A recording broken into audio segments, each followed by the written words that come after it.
ಎಲ್ಲರಿಗೂ ಈ video session 5ರ ಕಾರ್ಯಕ್ರಮಕ್ಕೆ ಸ್ವಾಗತ. ನಾನು ಡಾಕ್ಟರ್ ಅಮ್ಮಣ್ಣ ಜಿ ಟಿ, ಸಹಾಯಕ ಪ್ರಾಧ್ಯಾಪಕರು ರಾಜ್ಯಶಾಸ್ತ್ರ, ಸರ್ಕಾರಿ ಪ್ರಥಮ ದರ್ಜೆ college, Navalgund. In this session we discussions about the futures of the constitution of 1982 of China. ಈ ಸೆಷನ್ ಒಳಗಡೆ ನಾವು 1982ರ ಚೀನಾ ಸಂವಿಧಾನದ ಲಕ್ಷಣಗಳನ್ನು ನೋಡೋಣ. ಅದಕ್ಕಿಂತ ಮೊದಲು ಲರ್ನಿಂಗ್ ಆಬ್ಜೆಕ್ಟಿವ್ ನೋಡಿದಾಗ to understand the futures of the constitution of 1982 of China. Learning outcomes ಏನಿದೆ ಅಂದರೆ students will be able to understand futures of constitutions of 1982 of China. ಇಲ್ಲಿ ನೋಡಿದಾಗ the constitution faith in Marxism, Leninism, Maoism, but with a new approaches.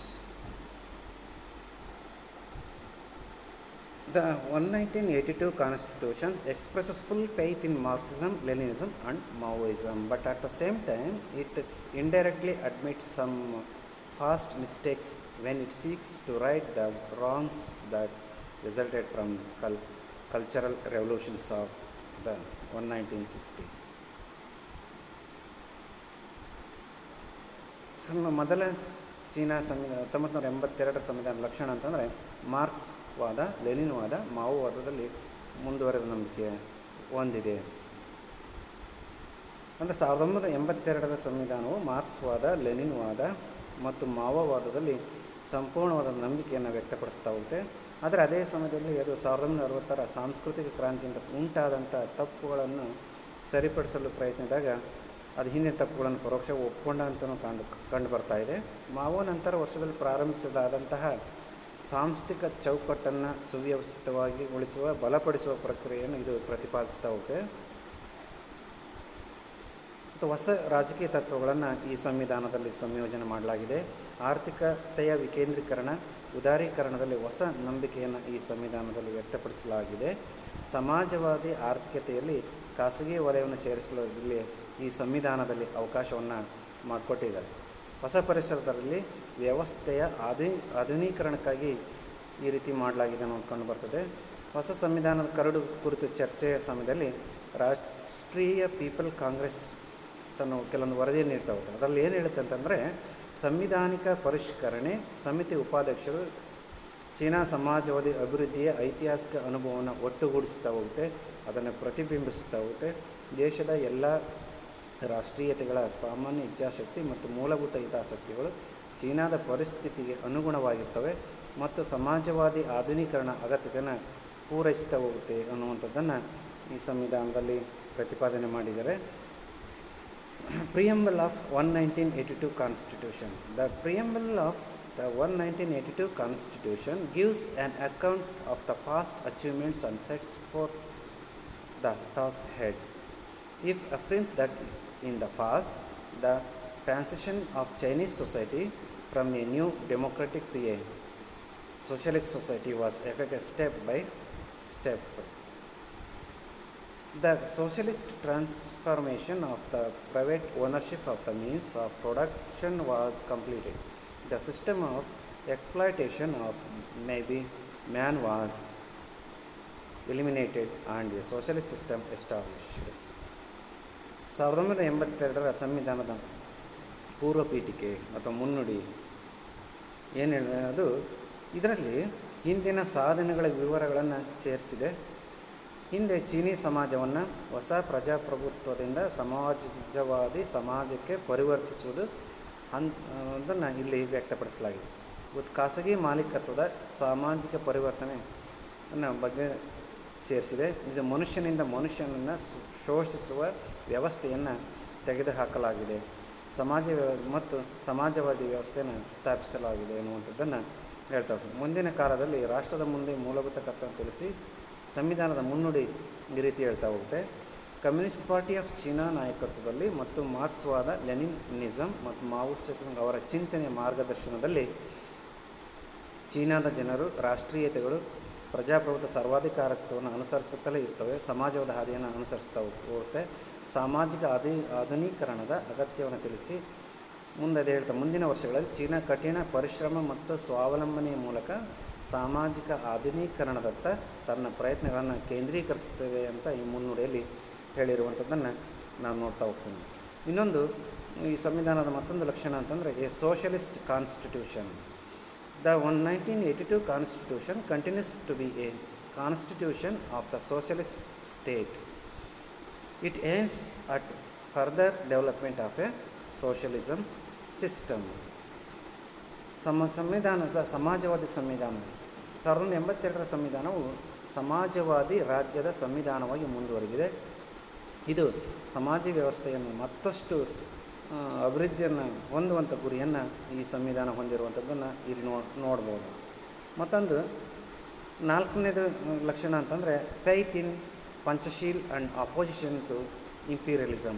The preamble stresses that China stands for an independent foreign policy based on mutual respect for territorial integrity, peaceful existence through developing diplomatic relations and economic cultural exchange.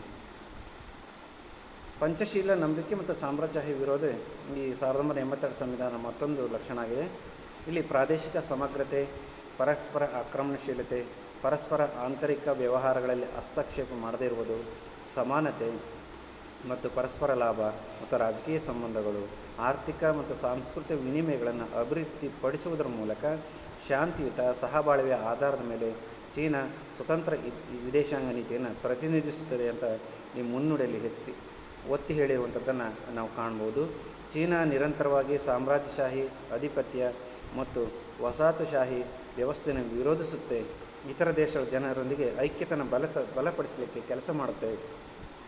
ತುಳಿತಕ್ಕೆ ಒಳಗಾದಂಥ, ದಮನಕ್ಕೆ ಒಳಗಾದಂಥ ರಾಷ್ಟ್ರಗಳು ಮತ್ತು ಅಭಿವೃದ್ಧಿ ಹೊಂದಿದ ರಾಷ್ಟ್ರಗಳನ್ನು ತಮ್ಮ ರಾಷ್ಟ್ರೀಯ ಸ್ವಾತಂತ್ರ್ಯವನ್ನು ಸಂರಕ್ಷಿಸಲು ಕೇವಲ ಹೋರಾಟವನ್ನು ಬೆಂಬಲಿಸುತ್ತೆ. ಅದು ರಾಷ್ಟ್ರೀಯ ಆರ್ಥಿಕತೆಯನ್ನು ಅಭಿವೃದ್ಧಿಪಡಿಸುತ್ತದೆ, ವಿಶ್ವಶಾಂತಿಯನ್ನು ಕಾಪಾಡಿಕೊಂಡು ಮಾನವನ ಪ್ರಗತಿಗೆ ಕಾರಣಗಳನ್ನು ಉತ್ತೇಜಿಸುತ್ತೆ ಅಂತ ಇಲ್ಲಿ ಹೇಳಲ್ಪಟ್ಟಿರುವಂಥದ್ದನ್ನು ನಾವಿಲ್ಲಿ ನೋಡ್ತಾ ಹೋಗ್ತೀವಿ. ನಾವು another one feature of the 1982 Constitution is written and enacted Constitution. 1982 Constitution is a written and enacted Constitution. It was drafted by the National Constitution Revision Committee, discussed by the Standing Committee and the people at large and passed by the National People Congress on 4th December 1982. Unlike its procedures, the 1982 Constitution is quite comprehensive and contains 138 articles than the Constitution of 1954, 1975 and 1917 has respectively 106, 30 and 60 articles only. China ಸಂವಿಧಾನದ ಮತ್ತೊಂದು ಲಕ್ಷಣ ಅಂದರೆ ಲಿಖಿತ ಮತ್ತು ಜಾರಿಗೊಳಿಸಿದ ಸಂವಿಧಾನ. 1982 ಸಂವಿಧಾನವು ಲಿಖಿತ ಮತ್ತು ಜಾರಿಗೊಳಿಸಿದ ಸಂವಿಧಾನವಾಗಿದೆ.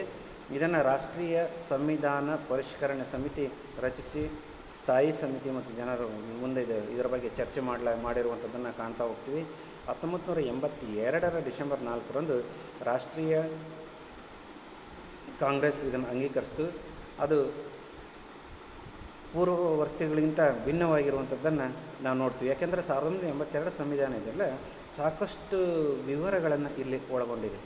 ಕಾರಣ ಈ ಸಂವಿಧಾನ 138 ವಿಧಿಗಳನ್ನು ಒಳಗೊಂಡಿದ್ದರೆ 1954 ಸಂವಿಧಾನ 106 ವಿಧಿಗಳನ್ನು, 1975 ಸಂವಿಧಾನ 30 ವಿಧಿಗಳನ್ನು ಮತ್ತು 1978 ಸಂವಿಧಾನ ಕೇವಲ 30 ವಿಧಿಗಳನ್ನು ಒಳಗೊಂಡಿರುವಂಥದ್ದನ್ನು ನಾವಿಲ್ಲಿ ಕಾಣ್ಬೋದು.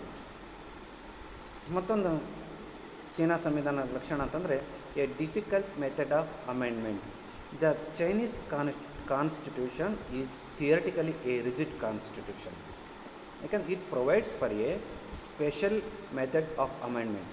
The National People's Congress has the power to amend it by a majority of 2/3 votes. However, in practice, it works as a flexible constitution. First, because China is a unitary state and all legislative and constitutional powers are in the hands of the National People Congress. Secondly, because of the domination of the entire system by a single party, the Communist Party of China.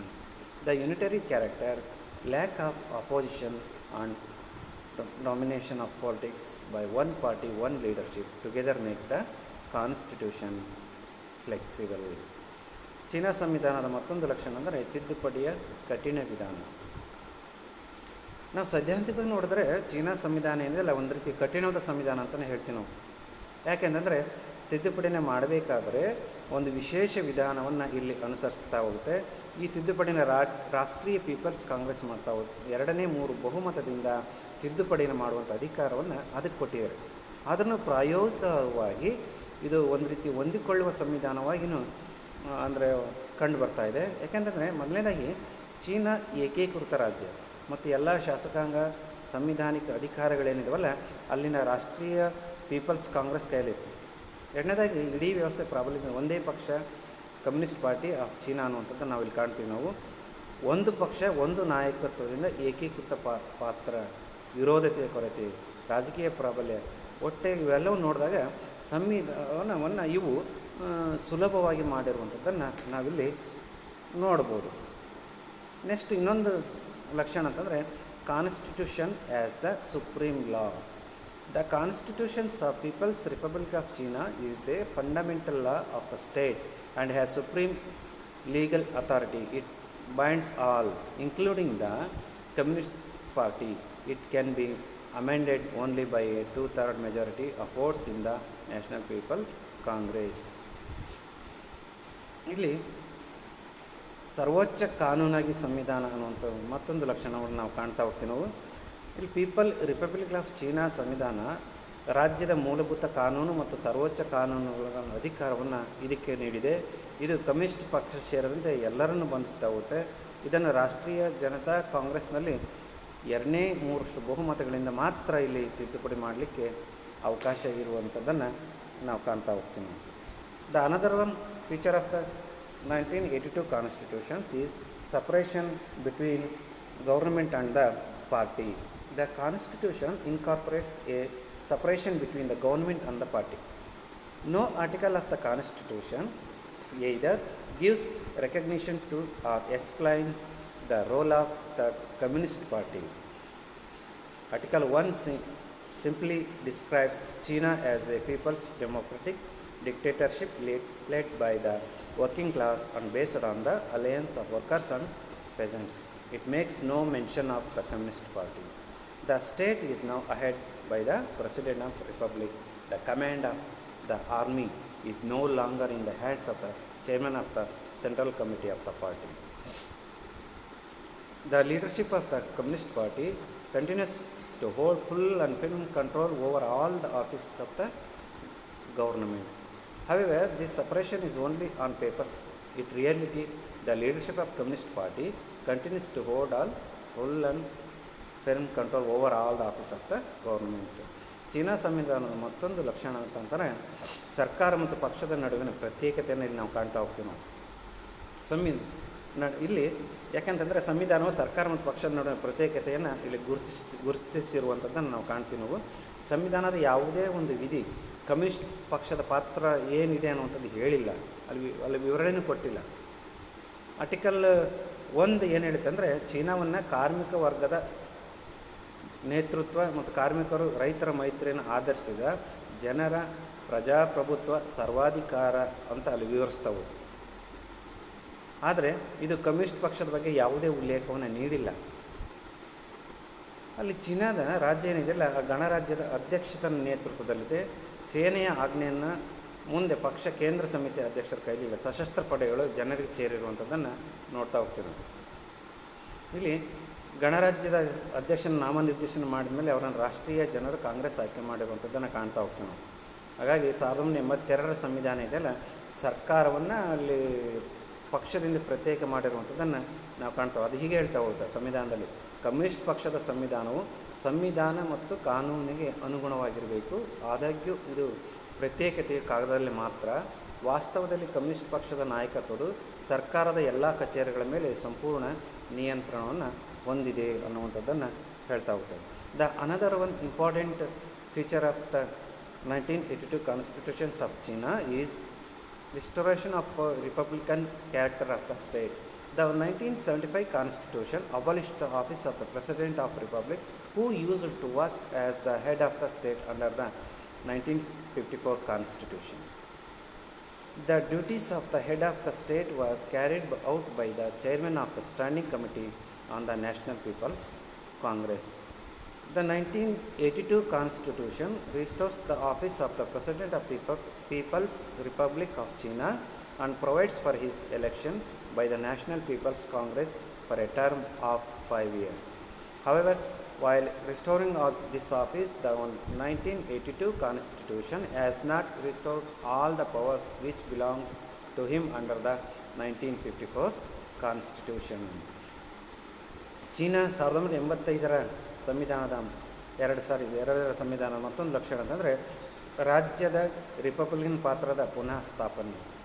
1975ರ ಸಂವಿಧಾನ 1954ರ ಸಂವಿಧಾನದ ಅಡಿಯಲ್ಲಿ ರಾಜ್ಯದ ಮುಖ್ಯಸ್ಥರಾಗಿ ಕೆಲಸ ಮಾಡ್ತಿದ್ದ ಗಣರಾಜ್ಯದ ಅಧ್ಯಕ್ಷ ಕಚೇರಿಯನ್ನು ರದ್ದುಗೊಳಿಸಿತು.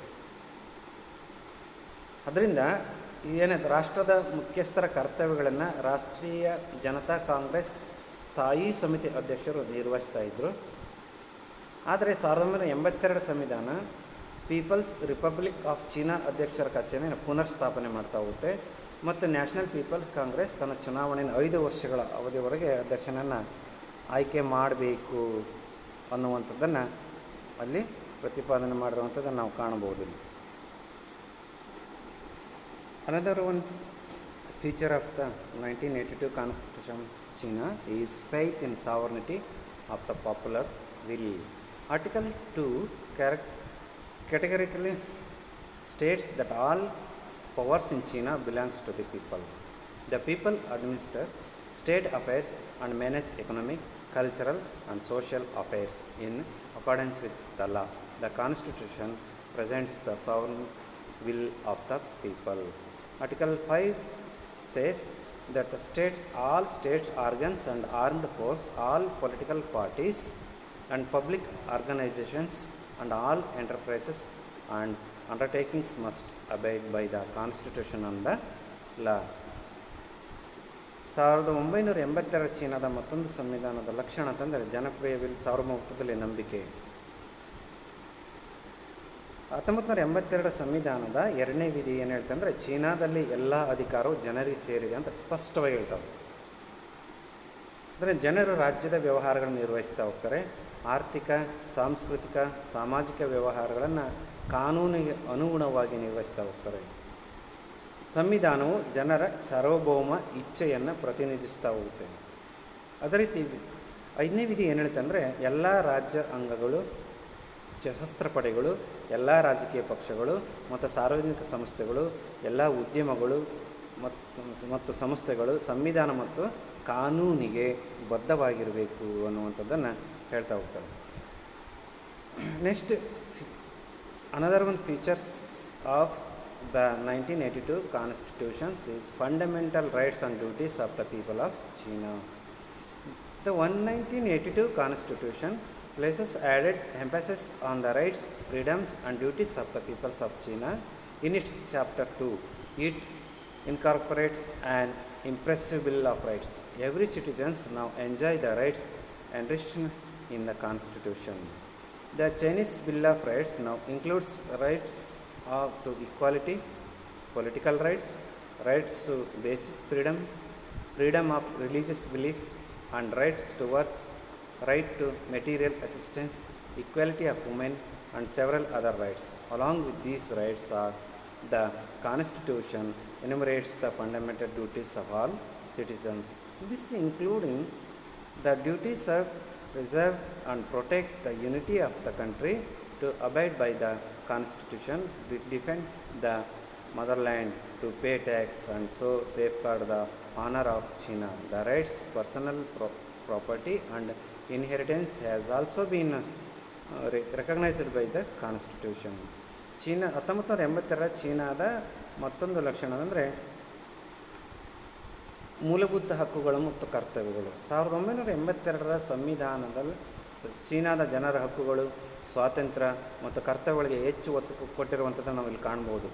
ಆದರೆ ಈ 1982ರ ಸಂವಿಧಾನದ 2ನೇ ಅಧ್ಯಾಯದ ಒಳಗಡೆ ಇದು ಪ್ರಭಾವಶಾಲಿ ಹಕ್ಕುಗಳ ಮಸೂದೆಗಳನ್ನು ಒಳಗೊಂಡಿರುವಂಥದ್ದನ್ನು ಕಾಣ್ತಾ ಹೋಗ್ತೀವಿ ನಾವು. ಇದರಲ್ಲಿ ಏನಿರ್ತಂದರೆ ಪ್ರತಿಯೊಬ್ಬ ನಾಗರಿಕ ಸಂವಿಧಾನದಲ್ಲಿ ಪ್ರತಿಪಾದಿಸಿರುವ ಹಕ್ಕನ್ನು ಅನುಭವಿಸ್ತಾ ಹೋಗ್ತಾನೆ, ಪಡಿತಾ ಹೋಗ್ತಾನೆ. ಚೀನಾದ ಹಕ್ಕುಗಳ ಮಸೂದೆ ಒಳಗಡೆ ಸಮಾನತೆ ಹಕ್ಕು, ರಾಜಕೀಯ ಹಕ್ಕುಗಳು, ಮೂಲಭೂತ ಸ್ವಾತಂತ್ರ್ಯಗಳ ಹಕ್ಕು, ಧಾರ್ಮಿಕ ನಂಬಿಕೆಯ ಸ್ವಾತಂತ್ರ್ಯ, ಕೆಲಸ ಮಾಡುವ ಹಕ್ಕು, ಸಹಾಯದ ಹಕ್ಕು, ಮಹಿಳೆಯರ ಸಮಾನತೆ, ಹೀಗೆ ಹಲವಾರು ಹಕ್ಕುಗಳನ್ನು ಇಲ್ಲಿ ಸೇರಿಸಿರುವಂಥದ್ದನ್ನು ನಾವು ಕಾಣ್ಬೋದು. ಈ ಹಕ್ಕುಗಳ ಜೊತೆಗೆ ಸಂವಿಧಾನವು ಎಲ್ಲ ನಾಗರಿಕರ ಮೂಲಭೂತ ಕರ್ತವ್ಯಗಳನ್ನು ವಿವರಿಸಿರುವಂಥದ್ದನ್ನು ನಾವು ಕಾಣ್ಬೋದು. ದೇಶದ ಏಕತೆಯನ್ನು ಕಾಪಾಡುವಂಥದ್ದು, ತೆರಿಗೆಯನ್ನು ಕಟ್ಟುವಂಥದ್ದು, ಚೀನಾದ ಗೌರವವನ್ನು ಕಾಪಾಡುವಂಥದ್ದು ಇವುಗಳಲ್ಲಿ ಸೇರಿಸಿರುವಂಥದ್ದನ್ನು ನಾವು ಕಾಣ್ಬೋದು. Another one important futures of 1982 constitutions is a unitary state. Despite being a big and multicultural society, the Chinese have decided to keep the state a unitary state, despite accepting the need for decentralization and decentralization. The 1982 Constitution maintains the unitary character of the state. However, it seeks to effect a balance in relations between the cultural local authority. The local authorities enjoy the right to take initiative under the unified leadership of the central authority. ಚೀನಾದ 1982ರ ಸಂವಿಧಾನದ ಮತ್ತೊಂದು ಲಕ್ಷಣ ಅಂತಂದ್ರೆ ಏಕೀಕೃತ ರಾಜ್ಯ ಅಂತೀವಿ ನಾವು. China ನೋಡ್ತೀವಿ, ದೊಡ್ಡ ಮತ್ತು ಬಹುಸಂಸ್ಕೃತಿಯ ಸಮಾಜ ಆಗಿದ್ದರು, ರಾಷ್ಟ್ರ ಆಗಿದ್ದರು. ಚೀನಿಯರು ರಾಜ್ಯವನ್ನು ಏಕೀಕೃತ ರಾಜ್ಯವನ್ನಾಗಿ ಇಡಲಿಕ್ಕೆ ನಿರ್ಧರಿಸಿರುವಂಥದ್ದನ್ನು ನಮಗೆ ಈ ಸಂವಿಧಾನ ನೋಡಿದಾಗ ಕಂಡು ಬರ್ತಾ ಹೋಗುತ್ತೆ. ಪ್ರಜಾಪ್ರಭುತ್ವೀಕರಣ ಮತ್ತು ವಿಕೇಂದ್ರೀಕರಣದ ಅಗತ್ಯಗಳನ್ನು ಒಪ್ಪಿಕೊಂಡಿದ್ದರೂ ಸಹ 1982ರ ಸಂವಿಧಾನವು ರಾಜ್ಯದ ಏಕೀಕೃತ ಸ್ವರೂಪವನ್ನು ಹಾಗೇ ಉಳಿಸ್ಕೊಂಡು ಬಂದಿದೆ. ಆದರೂ ಇದು ಕೇಂದ್ರ ಮತ್ತು ಸ್ಥಳೀಯ ಅಧಿಕಾರ ನಡುವಿನ ಸಂಬಂಧಗಳ ಸಮತೋಲನ ಉಂಟು ಮಾಡಲಿಕ್ಕೆ ಪ್ರಯತ್ನ ಮಾಡ್ತಾ ಹೋಗುತ್ತೆ. ಕೇಂದ್ರ ಅಧಿಕಾರಿಗಳ ಏಕೀಕೃತ ನಾಯಕತ್ವದಲ್ಲಿ ಸ್ಥಳೀಯ ಅಧಿಕಾರಿಗಳು ಉಪಕ್ರಮ ತೆಗೆದುಕೊಳ್ಳುವ ಹಕ್ಕುಗಳನ್ನು ಪ್ರವೇಶಿಸ್ತಾ ಹೋಗುತ್ತೆ ಅನ್ನುವಂಥದ್ದನ್ನು ನೋಡ್ತಾ ಹೋಗ್ತೀವಿ. Another one features of 1982 constitutions is National People's Congress, a unicameral legislature working as the highest organs of the state power. The 1982 constitution, like the constitutions of 1954, 1975 and 1978, maintains the unicameral character of the national legislature, the National People's Congress. It represents the nation and consists of some 3,000 deputies elected by the people. The constitutions declares it to be the highest organs of the state power with sole legislative authority of the country. It alone can amend the constitution. It elects the president and vice president of the republic, decides the choice of a premier, vice premier and state councillors, ministers, auditor general and all other high ranking officers of the state. It elects its standing committee which exercise all its powers during its absence. The government is responsible to the National People Congress for all its activities at the regional and local levels. The directly elected congresses work under the overall leadership, guidance and control of the National People's Party. 1982 China ಸಂವಿಧಾನದ ಮತ್ತೊಂದು ಲಕ್ಷಣ ಅಂದರೆ National People Congress a unicameral legislature ರಾಜ್ಯ ಅಧಿಕಾರದ ಅತ್ಯುನ್ನತ ಅಂಗವಾಗಿ ಕಾರ್ಯನಿರ್ವಹಿಸುವಂಥದ್ದನ್ನು ನಾವು ಕಾಣ್ತಾ ಹೋಗ್ತೀವಿ. ಯಾಕಂದರೆ 1982 ಸಂವಿಧಾನ ಏನಿದೆಯಲ್ಲ, 1954, 1975, 1978 ಸಂವಿಧಾನಗಳಂತೆ ರಾಷ್ಟ್ರೀಯ ಶಾಸಕಾಂಗ, ರಾಷ್ಟ್ರೀಯ ಜನರ ಕಾಂಗ್ರೆಸ್ ಏಕೀಕೃತ ಸ್ವರೂಪವನ್ನು ಇಲ್ಲಿ ನಿರ್ವಹಿಸ್ತಾ ಹೋಗುತ್ತೆ. ಇದು ರಾಷ್ಟ್ರವನ್ನು ಪ್ರತಿನಿಧಿಸ್ತಾ ಹೋಗುತ್ತೆ. ಜನರಿಂದ ಚುನಾಯಿತರಾದ ಸುಮಾರು 3,000 ಅಂದರೆ 1998 ನಿಯೋಗಿಗಳನ್ನು ಒಳಗೊಂಡಿರುವಂಥ ನೋಡ್ತೇವೆ. ಸಂವಿಧಾನವು ದೇಶದ ಏಕೈಕ ಶಾಸಕಾಂಗದ ಅಧಿಕಾರವನ್ನು ಹೊಂದಿರುವ ರಾಜ್ಯ ಅಧಿಕಾರದ ಅತ್ಯುನ್ನತ ಅಂಗವನ್ನು ಅಲ್ಲಿ ಘೋಷಣೆ ಮಾಡಿರುವಂಥದ್ದನ್ನು ಕಾಣ್ಬೋದು. ಇದು ಮಾತ್ರ ಸಂವಿಧಾನ ತಿದ್ದುಪಡಿ ಮಾಡಲಿಕ್ಕೆ ಅವಕಾಶ ಇದೆ.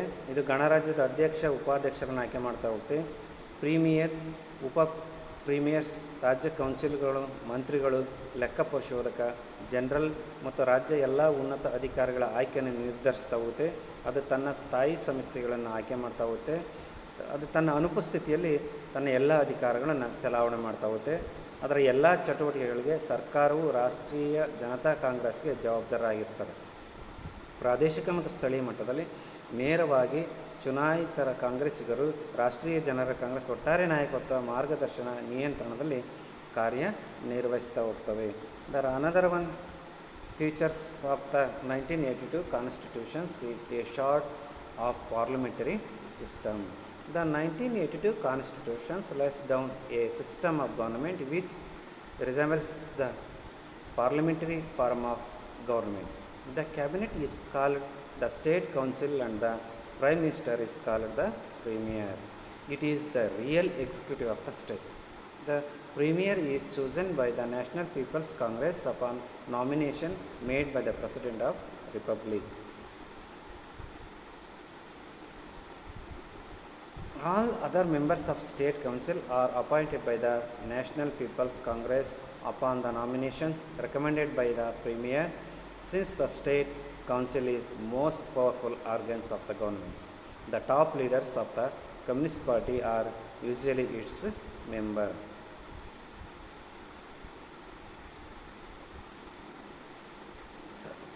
ಚೀನಾ ಸಂವಿಧಾನದ ಮತ್ತೊಂದು ಲಕ್ಷಣ ಅಂತಂದರೆ 1980ರ ಸಂವಿಧಾನ ಏನಿದೆಯಲ್ಲ, ಸಂಸತ್ತಿನ ಸರ್ಕಾರದ ಸ್ವರೂಪನ ಹೋಲುವ ಸರ್ಕಾರದ ವ್ಯವಸ್ಥೆಯನ್ನು ತಿಳಿಸ್ತಾ ಹೋಗುತ್ತೆ. ಕ್ಯಾಬಿನೆಟ್, ರಾಜ್ಯ ಮಂಡಳಿ, ಪ್ರಧಾನಿ ಅಂತ ಕರಿಬೇಕಂತ ಹೇಳ್ತಾ ಹೋಗುತ್ತೆ. ಇದು ರಾಜ್ಯದ ನಿಜವಾದ ಕಾರ್ಯಾಂಗಾಗಿದೆ. ಗಣರಾಜ್ಯದ ಅಧ್ಯಕ್ಷರು ನಾಮನಿರ್ದೇಶನ ಮಾಡಿದ ನಂತರ ಪ್ರೀಮಿಯರ್ ಅನ್ನು ರಾಷ್ಟ್ರೀಯ ಜನತಾ ಕಾಂಗ್ರೆಸ್ ಆಯ್ಕೆ ಮಾಡುತ್ತೆ. ಪ್ರೀಮಿಯರ್ ಶಿಫಾರಸು ಮಾಡಿದ ನಾಮಪತ್ರಗಳ ಮೇಲೆ ರಾಜ್ಯ ಕೌನ್ಸಿಲರ್ ಇತರ ಎಲ್ಲ ಸದಸ್ಯರು ರಾಷ್ಟ್ರೀಯ ಜನತಾ ಕಾಂಗ್ರೆಸ್ ನೇಮಿಸ್ತಾ ಹೋಗುತ್ತೆ. ರಾಜ್ಯ ಮಂಡಳಿಯು ಸರ್ಕಾರದ ಅತ್ಯಂತ ಶಕ್ತಿಶಾಲಿ ಅಂಗ ಆಗಿರೋದ್ರಿಂದ ಕಮ್ಯುನಿಸ್ಟ್ ಪಕ್ಷ ಉನ್ನತ ನಾಯಕರು ಸಾಮಾನ್ಯವಾಗಿ ಅದರ ಸದಸ್ಯರಾಗಿರ್ತಾ ಹೋಗ್ತಾರೆ ಎನ್ನುವಂಥದ್ದು. Another features of 1982 constitution of China is provision for the institutions of local government. The administration of China, which is a unitary state, stands divided into several provinces and municipalities, cities, units, districts, subdivisions, etc. To all local level, local people's congress have been established. Further, autonomous regions, autonomous prefectures and autonomous countries have also been established. These have been created on the basis of the local of different nationalities within China. These act as the instrument of local government. Some of these have been created by the constitution while others are directly under the central government. China ಸಂವಿಧಾನದ ಮತ್ತೊಂದು ಲಕ್ಷಣ ಅಂದರೆ ಸ್ಥಳೀಯ ಸರ್ಕಾರ ಸಂಸ್ಥೆಗಳಿಗೆ ಇಲ್ಲಿ ಅವಕಾಶ ಮಾಡಿಕೊಟ್ಟಿರುವಂಥದ್ದು. ಏಕೀಕೃತ ರಾಜ್ಯವರು ಚೀನಾದ ಆಡಳಿತವು ಹಲವಾರು ಪ್ರಾಂತ್ಯಗಳು, ಪುರಸಭೆಗಳು, ನಗರಗಳು, ಘಟಕಗಳು, ಜಿಲ್ಲೆಗಳು, ವಿಭಾಗಗಳು ಹೀಗೆ ಎಲ್ಲ ಸ್ಥಳೀಯ ಮಟ್ಟವರೆಗೂ ವಿಂಗಡಣೆ ಮಾಡಿರುವಂಥದ್ದನ್ನು ನೋಡ್ತಾ ಹೋಗ್ತೇವೆ. ಸ್ಥಳೀಯ ಜನರ ಕಾಂಗ್ರೆಸ್ಸನ್ನು ಇಲ್ಲಿ ಸ್ಥಾಪಿಸಿರುವಂಥ ಕಾಣ್ತೀವಿ. ಅದಲ್ಲದೆ ಸ್ವಾಯತ್ತ ಪ್ರದೇಶಗಳು, ಸ್ವಾಯತ್ತ ಪ್ರಾಂತ್ಯಗಳು ಮತ್ತು ಸ್ವಾಯತ್ತ ಕೌಂಟಿಗಳನ್ನು ಸಹ ಇಲ್ಲಿ ಸ್ಥಾಪನೆ ಮಾಡಲಾಗಿದೆ. ಚೀನಾದೊಳಗೆ ವಿವಿಧ ರಾಷ್ಟ್ರೀಯೇತರ ಸ್ಥಳಗಳ ಆಧಾರದ ಮೇಲೆ ಇವುಗಳನ್ನು ರಚಿಸಿರುವಂಥದ್ದನ್ನು ನಾವು ಕಾಣ್ಬೋದು. ಇವು ಸ್ಥಳೀಯ ಸರ್ಕಾರ ಸಾಧನಗಳಾಗಿ ಕಾರ್ಯನಿರ್ವಹಿಸ್ತವೆ. ಇವುಗಳಲ್ಲಿ ಕೆಲವು ಸಂವಿಧಾನದಿಂದ ರಚಿಸಲ್ಪಟ್ಟಿದ್ದರೆ ಮತ್ತು ಕೆಲವು ನೇರವಾಗಿ ಕೇಂದ್ರ ಸರ್ಕಾರದ ಅಧೀನದಲ್ಲಿ ಇರುವಂಥದ್ದನ್ನು ನಾವು ಕಾಣ್ಬೋದು. The another one future of 1982 constitutions as general principles of governance. Another actually important silent features of the 1982 Constitution is the incorporation of the general principle of the Constitution. In its first chapter, Article 1 describes China as the socialist state under people democratic directorship led by working classes based on the alliance of workers and peasants. Further, it states that the socialist system is the basic system and sabotage of this system by any organization or individual is prohibited. Article 3 of 1982 Constitution provides for a direct election of the National People's Congress and all Congress different level. It also defines the relation between the people and their representatives. Further, it provides guidelines for the relations between central and local organs. The local organs are to have the initiative under the unified leadership of the central organza. 1982 China ಸಂವಿಧಾನದ ಮತ್ತೊಂದು ಲಕ್ಷಣ ಅಂತಂದರೆ ಆಡಳಿತದ ಸಾಮಾನ್ಯ ತತ್ವಗಳು. 1982 ಸಂವಿಧಾನದ ಮತ್ತೊಂದು ಮುಖ್ಯ ಲಕ್ಷಣ ಅಂತಂದರೆ ಸಂವಿಧಾನ ಸಾಮಾನ್ಯ ತತ್ವಗಳ ಸಂಯೋಜನೆ ಆಗಿರುವಂಥದ್ದನ್ನು ನಾವು ಕಾಣ್ತೀವಿ. ಮೊದಲ ಅಧ್ಯಾಯದ ಒಳಗಡೆ ವಿಧಿ 1 ಏನು ಹೇಳ್ತಂದರೆ ಚೀನಾವನ್ನು ಕಾರ್ಮಿಕ ವರ್ಗ ನೇತೃತ್ವದ ಪ್ರಜಾಪ್ರಭುತ್ವದ ಸರ್ವಾಧಿಕಾರದ ಅಡಿಯಲ್ಲಿ ಸಮಾಜವಾದಿ ರಾಜ್ಯ ಅಂತ ಘೋಷಣೆ ಮಾಡಿದೆ. ಕಾರ್ಮಿಕರು ರೈತರು ಅಲ್ಲದೆ ಸಮಾಜವಾದಿ ವ್ಯವಸ್ಥೆಯ ಮೂಲಭೂತ ವ್ಯವಸ್ಥೆ ಮತ್ತು ಯಾವುದೇ ಸಂಘಟನೆ ಅಥವಾ ವ್ಯಕ್ತಿ ಈ ವ್ಯವಸ್ಥೆ ಹಾಳು ಮಾಡೋದನ್ನು ನಿಷೇಧಿಸಿದೆ. ಆದರೆ ಕಮ್ಯುನಿಸ್ಟ್ ಪಕ್ಷ ನಾಯಕತ್ವದ ಬಗ್ಗೆ ಇಲ್ಲಿ ಯಾವುದೇ ಪ್ರಸ್ತಾವ ಮಾಡಿಲ್ಲ. 1978 ಸಂವಿಧಾನದಲ್ಲಿನ 2ನೇ ವಿಧಿ ಕಮ್ಯುನಿಸ್ಟ್ ಪಕ್ಷವನ್ನು ನಾಯಕತ್ವ ತಿರುಳು ಅಂತ ಬಣ್ಣಿಸ್ತೀವಿ. ಆದರೆ 1982 ಸಂವಿಧಾನ ಇದನ್ನು ಕೈಬಿಟ್ಟಿದೆ. 1982 ಸಂವಿಧಾನದ 3ನೇ ವಿಧಿ ಏನು ಹೇಳ್ತಂದರೆ ರಾಷ್ಟ್ರೀಯ ಜನತಾ ಕಾಂಗ್ರೆಸ್ ಮತ್ತು ಎಲ್ಲ ಕಾಂಗ್ರೆಸ್ಗಳನ್ನು ವಿವಿಧ ಹಂತಗಳಲ್ಲಿ ನೇರ ಚುನಾವಣೆಯಿಂದ ಆಯ್ಕೆ ಮಾಡಬೇಕು. ಜೊತೆಗೆ ಇದು ಜನರು ಆಯ್ಕೆ ಮಾಡಿದಂಥ ಪ್ರತಿನಿಧಿಗಳ ನಡುವಿನ ಸಂಬಂಧವನ್ನು ಸಹ ಇದು ವ್ಯಾಖ್ಯಾನ ಮಾಡ್ತಾ ಹೋಗುತ್ತೆ. ಕೇಂದ್ರ ಮತ್ತು ಸ್ಥಳೀಯ ಅಂಗಗಳ ನಡುವಿನ ಮಾರ್ಗಸೂಚಿಗಳನ್ನು ತಿಳಿಸಿದೆ. ಸ್ಥಳೀಯ ಅಂಗಗಳು ಕೇಂದ್ರ ಅಂಗಗಳ ಏಕೀಕೃತ ನಾಯಕತ್ವದ ಉಪಕ್ರಮವನ್ನು ಹೊಂದಿರಬೇಕು ಅಂತ ಹೇಳ್ತಾರೆ. ಸಂವಿಧಾನ 31ನೇ ವಿಧಿ ಅಗತ್ಯವಿದ್ದಾಗ ರಾಜ್ಯ ವಿಶೇಷ ಆಡಳಿತ ಪ್ರದೇಶಗಳನ್ನು ಸ್ಥಾಪಿಸ್ಬೋದು ಅಂತ ಹೇಳುತ್ತೆ. Another one features of 1982 Constitution is provisions regarding economic policies. The Constitution reaffirms faith in socialist economy but tacitly accepts the emergence of a private sector working within the socialist system. Public ownership of the means of production continue to be the basis of China socialist economic system, but the constitutions call for the development of Chinese economic forms, for example state, collective and individual forms. It seeks to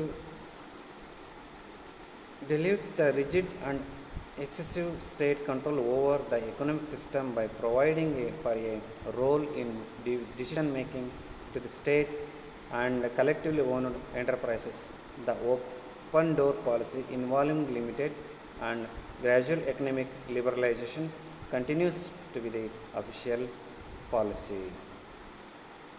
These provisions have helped the Chinese to assimilate some sort of private sector within the socialist system. Collaborations with foreign private enterprises have been permitted. China now stands for market socialism. These policy changes have been designed to accelerate the production of goods and commodities. China ಸಂವಿಧಾನದ ಮತ್ತೊಂದು ಲಕ್ಷಣ ಅಂತಂದರೆ ಆರ್ಥಿಕ ನೀತಿಗಳಿಗೆ ಸಂಬಂಧಿಸಿದ ನಿಬಂಧನೆಗಳನ್ನು ನಾವು ನೋಡ್ತಾ ಹೋಗ್ತೀವಿ. ಸಂವಿಧಾನವು ಸಮಾಜವಾದಿ ಆರ್ಥಿಕತೆಯ ಮೇಲೆ ನಂಬಿಕೆಯನ್ನು ಇಲ್ಲಿ ಉಚ್ಚರಿಸಿರುವಂಥದ್ದನ್ನು ಕಾಣ್ತೀವಿ. ಆದರೆ ಸಮಾಜವಾದಿ ವ್ಯವಸ್ಥೆಯೊಳಗೆ ಕೆಲಸ ಮಾಡುವ ಖಾಸಗಿ ವಲಯದಿಂದ ಹೊರಹೊಮ್ಮುವಿಕೆಯನ್ನು ಮೌನವಾಗಿ ಸ್ವೀಕರಿಸಿದೆ. ಉತ್ಪಾದನಾ ಸಾಧನಗಳ ಸಾರ್ವಜನಿಕ ಮಾಲೀಕತ್ವ ಚೀನಾ ಸಮಾಜವಾದಿ ಆರ್ಥಿಕ ವ್ಯವಸ್ಥೆಯ ಆಧಾರವಾಗಿ ಮುಂದಿರುವುದನ್ನು ಕಾಣ್ತಾ ಹೋಗ್ತೀವಿ ನಾವು. ಆದರೆ ಸಂವಿಧಾನ ಚೀನಾದ ಆರ್ಥಿಕ ಸಾಕಣೆ ಕೇಂದ್ರಗಳ ಅಭಿವೃದ್ಧಿಗೆ ಕರೆ ನೀಡ್ತಾ ಹೋಗ್ತೀವಿ. ಅಂದರೆ ರಾಜ್ಯ ಸಾಮೂಹಿಕ ಮತ್ತು ವೈಯಕ್ತಿಕ ರೂಪಗಳು ರಾಜ್ಯವಲ್ಲದ ಅಧಿಕಾರವನ್ನು ಎತ್ತಿಡುವ ಆದ್ಯತೆ ಮುಂದುವರೆದಿದೆ. ಅದೇನಿದ್ರೂ ಅಲ್ಲಿ ಮಾರುಕಟ್ಟೆ ಪೂರೈಕೆ ಬೇಡಿಕೆಗಳಿಂದ ಪೂರಕವಾದ ಪಾತ್ರವನ್ನು ಯೋಜಿಸುವ ಆರ್ಥಿಕತೆಯ ಸಮಗ್ರ ಸಮತೋಲನದ ಮೂಲಕ ರಾಷ್ಟ್ರದ ಆರ್ಥಿಕತೆ ಸಮನ್ವಯ ಬೆಳವಣಿಗೆಗೆ ಇಲ್ಲಿ ಸಂವಿಧಾನ ಅವಕಾಶ ಮಾಡಿಕೊಟ್ಟಿದೆ.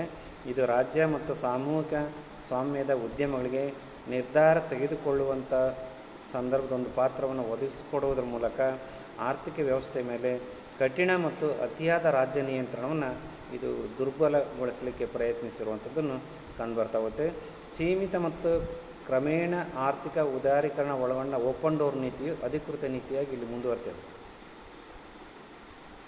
ಈ ನಿಬಂಧನೆಗಳು ಒಂದು ರೀತಿಗೆ ಚೀನಾದ ಸಮಾಜ ವ್ಯವಸ್ಥೆಯೊಳಗೆ ಒಂದು ರೀತಿ ಖಾಸಗಿ ವಲಯವನ್ನು ಒಟ್ಟುಗೂಡಿಸಲಿಕ್ಕೆ ಸಹಾಯ ಮಾಡಿವೆ ಅನ್ನುವಂಥದ್ದು ನಾವು ಇಲ್ಲಿ ಕಂಡುಕೊಳ್ಬೋದು. ವಿದೇಶಿ ಖಾಸಗಿ ಉದ್ಯಮಗಳೊಂದಿಗೆ ಸಹಯೋಗಕ್ಕೂ ಇಲ್ಲಿ ಅನುಮತಿ ಕೊಟ್ಟಿರುವಂಥದ್ದನ್ನು ಕಾಣ್ತೀವಿ. ಚೀನಾ ಈಗ ಮಾರುಕಟ್ಟೆ ಸಮಾಜವಾದವನ್ನು ಸೂಚಿಸ್ತೀವಿ. ಈ ನೀತಿ ಬದಲಾವಣೆಗಳನ್ನು ಸರಕು ಮತ್ತು ಸರಕುಗಳ ಉತ್ಪಾದನೆಯನ್ನು ವೇಗಗೊಳಿಸಲು ವಿನ್ಯಾಸಗೊಳಿಸಿರುವಂಥದ್ದನ್ನು ಕಾಣ್ತಾ ಹೋಗ್ತೀನಿ. ಅದು ಹಾಗಾಗಿನೇ ನೋಡ್ತೀವಿ ನಾವು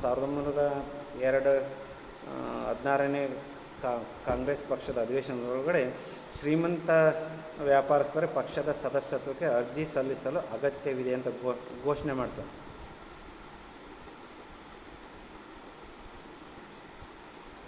The another one features of 1982 Constitution of China is China as a multinational state. The Constitution declares that the People's Republic of China is a single multinational state. There are 56 nationalities who have integrated to form the modern Chinese nation. Article 4 declares that all nationalities are equal. Discrimination against the and opposition of any nationality stand prohibited. All acts that undermine the unity of the nationalities integrate their succession are legally banned. The Constitution grants and protects the rights of all nationalities to protect and develop their languages and customs.